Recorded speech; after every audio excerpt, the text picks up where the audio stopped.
Guys, welcome to my second video in the series on drawing civil drawings, especially drawing sections through doors and windows. Guys, I'm going to be doing this lesson as well in Afrikaans and English. If you haven't seen my first video, this is the second one. If you haven't seen the first one, please go and watch the first one. It is the one that gives you all the detail as you see in this video, that gives you explanation of everything. It will just help you guys to understand everything so much better. Okay, now guys, the first thing that I want to talk about before we start with this video, or before we start with this drawing rather, I want to point something out to you guys. It's something that might be confusing. You guys would see in the middle, you would see as we draw a window, this is the window drawn there, and that is the same window drawn there, but you'll note that this is much too thick for a normal window.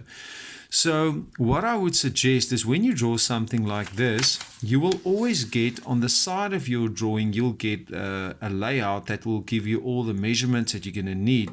And I want to advise you guys to always stick to whatever measurements are given to you. You'll always get a drawing like this, either three-dimensional, or you'll get it from the side in orthographic like the one that you see over here. Guys, can just give me a moment. Okay, perfect. Okay, so what you see over here is you see part of a wall in a top view. As you guys did in grade 10, you'll see there's part of a wall that is the same wall seen here. That is your windowsill as seen over there. That is the windowsill on the inside, as you see over there. And then, guys, you can see there's a section line here with two little triangles. Now, what this means is that everything behind this triangle will be sectioned away. So what you're actually seeing over here, this area here, is actually what you are seeing where the section line cuts through. We also cut then through the floor, which is not that visible here, but I'm just going to recolor this for you guys. This is actually the blue floor, and this is actually where the floor would have been in your top view, if you guys can just see it over there. So we're actually cutting through the floor, we are cutting through the concrete surface there at the bottom, the concrete slab, we are cutting through the compacted hardcore filling. All of this is stacked on top of one another, almost like a sandwich. Then you guys will see, obviously on the outside here, you'll see the natural ground as it is visible over there. You'll also note there's a scale of 1 to 20. Now the reason we do this is very simple. The reason for it is normally our house plans are done on a scale of 1 to 100. Now that is way too small to do a section with all of this detail. So then we blow it up to a scale of, for instance, in this case, 1 to 20. What does this mean? It simply means that if I take any measurements provided in my drawing, let's take an example. If I say, for instance, there's 1,000 millimeters, we always refer to it in millimeters. So if it's 1,000, you're going to take that 1,000 and you are going to divide it by 20. Now 1,000 divided by 20, you take that answer, and that answer is the actual millimeters on which you are going to make your drawing. Now let's take as an example this specific drawing as seen here. You guys will see, for instance, the slab there at the bottom is 200. So this needs to be drawn out on a scale of 1 to 20. Now if I take this measurement, which is 200, and I go, I'm just going to get another pencil. If I take my 200 for the slab and I divide it by 20, now simply put, I can take the two zeros out. The 2 goes in itself once, and it goes into this measurement 10 times. Okay, so that would mean I'm going to have a height of 10 millimeters, and you guys will see that is exactly what we have there, a 10 millimeter thickness there. So guys, that's with regards to the scale. So you can take everything as they give it to you, you simply divide it through that scale, and that's how you do it. You're going to start by drawing your foundation. That's where I normally start. Then I draw up. You can add in your concrete lintels. If you are unsure as to measurements, guys, you can see this is normally almost the size of a brick. I mentioned to you guys in the previous video that we would speak about that somewhere in this video. Now, if you take a normal brick, I'm just going to make a quick little sketch here. If you look at a normal brick, you'll see, well, it depends on a book. Different books have different measurements, but normally I'm just going to quickly erase this. Normally, you guys will find that a standard brick that we would use would be 110 millimeters wide. It would be more or less 75 millimeters high, and it will be round about 220 to 222 millimeters long. Okay, so this is the size of a standard brick. So if you ever wonder about this, you can always fall back onto this.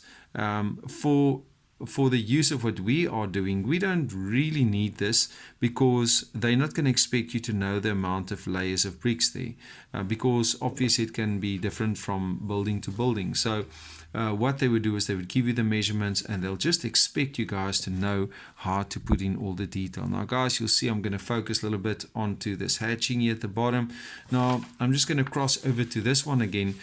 What I found that works really nice to me is I first try and find the natural ground level. I try and find the size of the slab. Between that would be my compacted hardcore filling. That's very easy.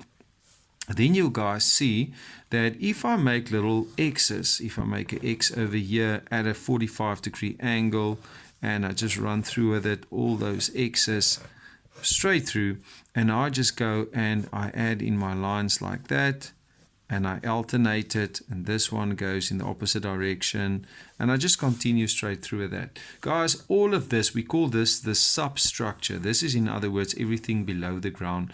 Everything over here can be done. The hatching, in other words, the concrete, this compacted hardcore filling, all of this can be done in neat freehand, so you don't need to use a ruler for that. It's also going to save you a lot of time.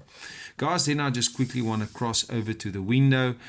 Something I mentioned earlier, it's really, this is how an actual window section would look. Now in this, I would say this doesn't look quite right to me. You'll find that in some of the grade 12 or grade 11 exercises, they give you this frame. So guys, you can see clearly what it looks like. If you would draw it in a drawing like this, you could expect something like this. So instead of having that, we could have our two concrete lintels with our hatching in there. We would then have this part over here, which is the frame. I would have my window. I'm just going to make this slightly smaller. I'm going to have the same L shape here on this side. Guys, obviously I'm going to have to draw this in because that is all part of the frame. So I'm just going to color that in for you guys. You'll see that this corresponds with what we have over here. So that part is also still part of my frame. You can see it over there. That is also still the frame. That's also still the frame. That is also the frame. This part over here is basically the window. So if you guys have a look here, this is or rather the back part of that opening. If you guys have a look here, you'll see there's that part over here it's on both sides. So that is what is visible over here and over there. This is your actual window, and if I would have a glass pane, it would obviously be on this side. That would be my glass pane. But guys, once again, like I mentioned, always stick to what is given to you.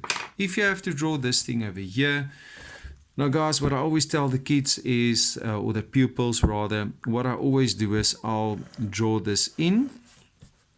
I'll then go and divide this up into the size of a normal brick. In other words, this will be, you can work on 75 to 85 millimeters, adding 85 if you've got 10 millimeters of cement. And basically I take one step over here, all right, and I get half of this thing, and then from that point there I would draw in my window sill, as you guys see it over here. So very easy to do it, and I can add there's some cement at the bottom to fill it up with. Obviously this will then be extended there. This would be part of my normal wall there. And I'll just add my hatching to show that this is the actual wall. So guys, just for clarity that you guys can see what's going on there. Also just want to show you something else that I very frequently have questions about. At the top here, you guys will see some books indicate the wall plate there at the top. That is the wall plate you see over there. Then you guys will see this sometimes goes up and it has a little bit of a slope there. Now, that is when you've got a roof running over it, and then they extend that to close it down there against the roof. So once again, there's no specific measurement or angle there. That's all going to depend on the physical roof trusses when we're going to draw that when you guys get to grade 12. So you don't have to worry about that now. Just stick to the measurements provided to you guys. Okay, so guys, for now, I think this is all you guys need to get started on this drawing. In my book that I have, this is page 49. And I think the most important thing is that you guys understand what is going on here. This part is grade 10 work, and it's basically just this part over here that is grade 11 work. Okay, so guys, good luck. This video is a little bit shorter than the previous one, but I think this is all that you guys need to be able to do this. Stick to your measurements. Like I mentioned, this can also be what you could get here, but obviously stick to what they give you. All right, I hope you guys have got a pleasant day further.